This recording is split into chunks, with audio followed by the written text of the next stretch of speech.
রাজা ও চন্দ্রধর, তুমি আমাকে কি কারণে স্মরণ করলে বলো? হে বিশ্বকর্মা, আমার এই সাঁওতাল পর্ব কোন জায়গায় গো মা? কালকে বলেছি জানাই বিশ্ব ব্রহ্মাণ্ডে তাই আছে সাধুর ভাণ্ডে, আর জানাই সাধুর ভাণ্ডে তা আছে নিজ ভাণ্ডে। খুঁজতে হবে খণ্ডে খণ্ডে, পাওয়া যাবে একদম সাঁওতাল পর্ব। সাঁওতালি পর্বতে লোহমায় একটা বাসর বাঁধতে হবে। তাহলে কোন জায়গায় গো? বাসর ঘর হবে এই সাঁওতাল পর্বত দ্বিদল চক্করে। দেখুন এই দুই তালা, এই দুই সিঁড়ি, এই দুই সিঁড়ি, এই দুই সিঁড়ি, এখান থেকে এক সিঁড়ি। দেখুন এখানে হলো 7 সিঁড়ি। তাহলে সাততালি পর্বত, সাততলা পর্বতের উপরে লোহার বাসর ঘর হবে। বেশ আনকালে বিশ্বকর্মা সব যত ছিল কারিগর সবাইকে ডাকছে আর বলছে, ও কোথায় আসো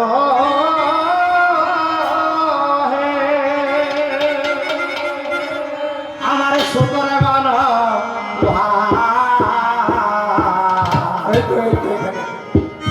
সাঁওতালিতে বাসর ঘর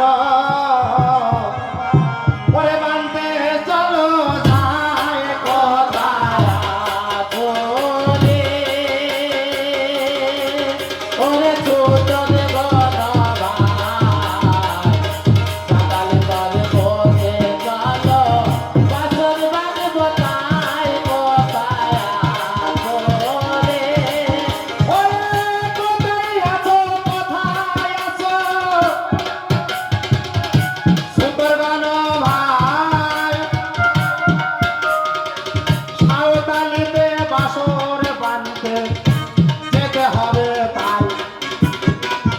সুতর আমার চলে গেল লোহা কিনতে কবে, 64টি দোকান খুঁজে লোহা কিনে যত ছিল কারিগর লোহা জ্বালায় করে।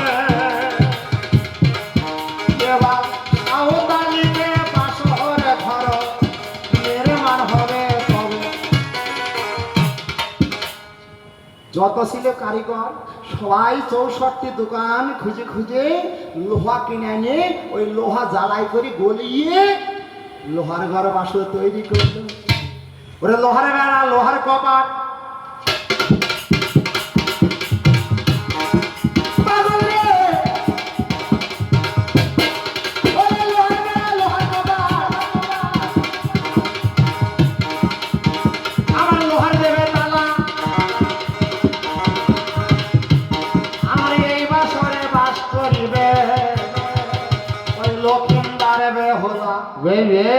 তাহলে লোহামায় বাসর ঘর নির্মাণ করা হলো।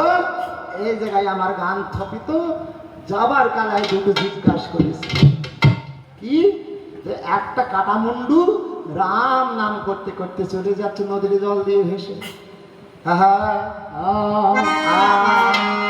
ও গাড়ি চলে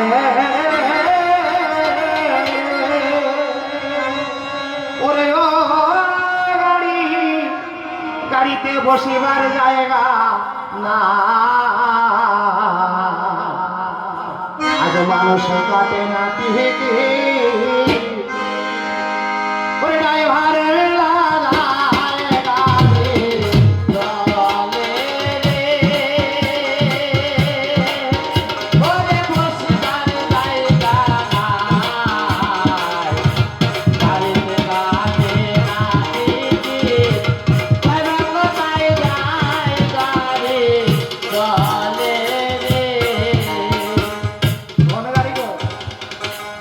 আমাদের এই মানব গাড়ি কি?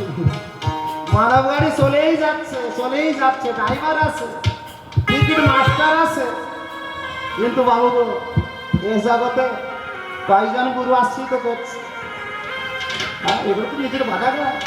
এলো এলো ও মা, এলো এলো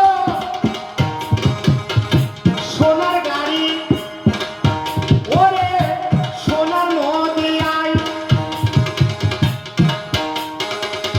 নিত্যানন্দ টিকিট মাস্টার আপনাদের জানাই, শ্রী অদ্বৈত শ্রী ইঞ্জিনিয়া, ও মা কি হবে ও পাল, মহাপ্রভু হয়ে যায় ভার, মহাপ্রভু হয়ে যায় ভারে, গাড়ি চালায়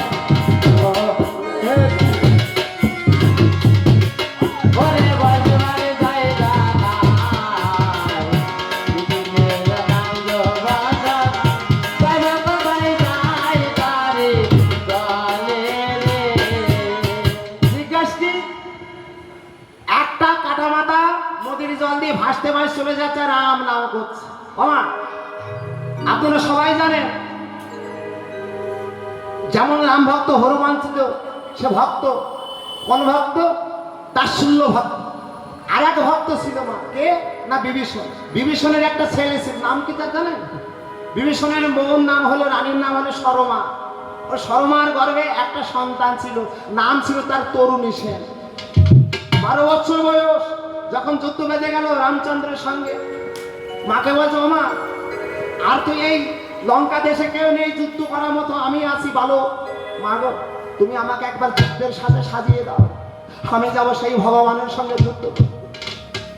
মা মা বললো দেখ বাবা, জন্ম দিয়েছি তোর, এত ভাগ্য আমার হয়নি যে ভগবানের হাতে আমরা মরবো, তবে মরার আগে বাবা আমি জানি তুই বাঁচবি না ভগবানের সঙ্গে যুদ্ধ করে, মরার আগে তুই একবার ভগবানের নাম নিস। যখন আমার ব্রহ্মাস্ত্র ভয় করলো ভগবান রামচন্দ্র, তখন কি করলো? ওই তরুণী সেনের কাটা মাথাটা এক নদীতে গিয়ে পড়লো, আর রাম রাম রাম রাম করতে করতে এই মাথা কাটা নদীর জলে ভেসে চলে গেল। এটাই প্রথম কথা। দ্বিতীয় কথা কি, ওই কালীদহে একটা কদম বৃক্ষ ছিল, সেই বৃক্ষটা কে বলবো কথা নাই অন্যতা, জানাই দোষের খাই। বাবা সেটা কে জানে না? সীতা যখন চলে গেল, সীতা যখন চলে গেলে কোথায়? বনে। সীতাকে একবার নিয়ে আসলো, নিয়ে এসে যখন ফের বনবাস পাঠালো, তখন ওই কালীদহের কুলে একটা স্বর্ণ সীতা তৈরি করেছিল রামচন্দ্র। সেই স্বর্ণ সীতাটাই হলো সেই কালীদহে কদম বৃক্ষ। এই তো তোমার কথা, অনেকক্ষণ এসেছি, তাহলে আমাকে আবার দুটি কথা জিজ্ঞাসা করে তো বসে যেতে হয়। ও আসবে, এখনো গানের অনেক বাকি, তাহলে এখানে আমি উক্তি শেষ করি, তবে যাবার কালে দুটো যাবে নাকি রে সঙ্গ?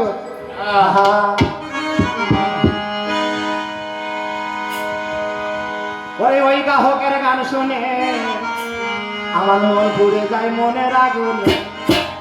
ওরে ওই গাহকের গান শুনে মন পুড়ে যায় মনের আগুনে। ওরে ওই গাহকের গান শুনে মন পুড়ে যায় মনের আগুনে। ওরে ওই গাহকের গান শুনে মন পুড়ে যায় মনের আগুনে।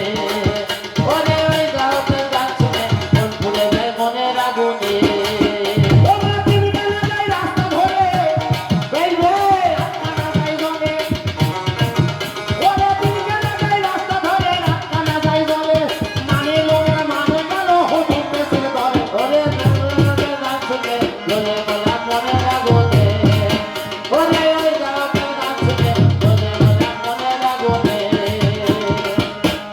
জিজ্ঞাসাটা কি? মানুষের বাচ্চা মানুষের মতো হবে কি গো?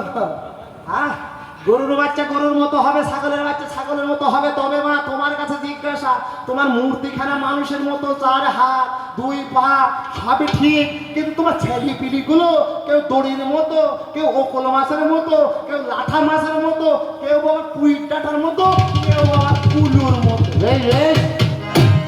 কি কারণে হলো? হ্যাঁ, কি কারণে হলো? থাকলে জানা আলোচনা। ওরে বাবা,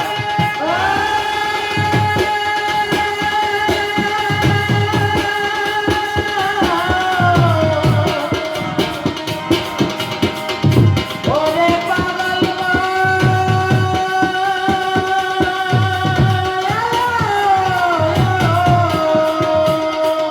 ওরে থাকলে জানা আলোচনা আসলে করিবে। তোমার বয়সের কাছে শুনে তোমার বাহবা দেবে। ওরে ওই গাওয়ার গান শুনে মনে যায় মনে লাগুনে। ওরে ওই গাওয়ার গান শুনে মনে যায় মনে লাগুনে। ওরে ওই গাওয়ার গান শুনে মনে যায় মনে লাগুনে।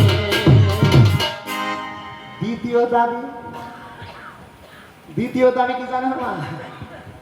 আচ্ছা হে মনসা, তাহলে তোমার কথা দ্বিতীয় দাবি, ওই দেখবেন ওমা ওই মহাদেবের কপালে 3খানা দাগ আছে নেই?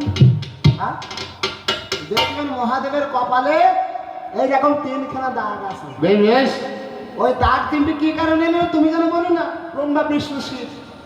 তোমার তো এইটাই কথা। তবে কেননা ওটা শিবের কপালেই আছে। হ্যাঁ, শিবের কপালেই আছে। বলবে কথা নাই অন্যতা।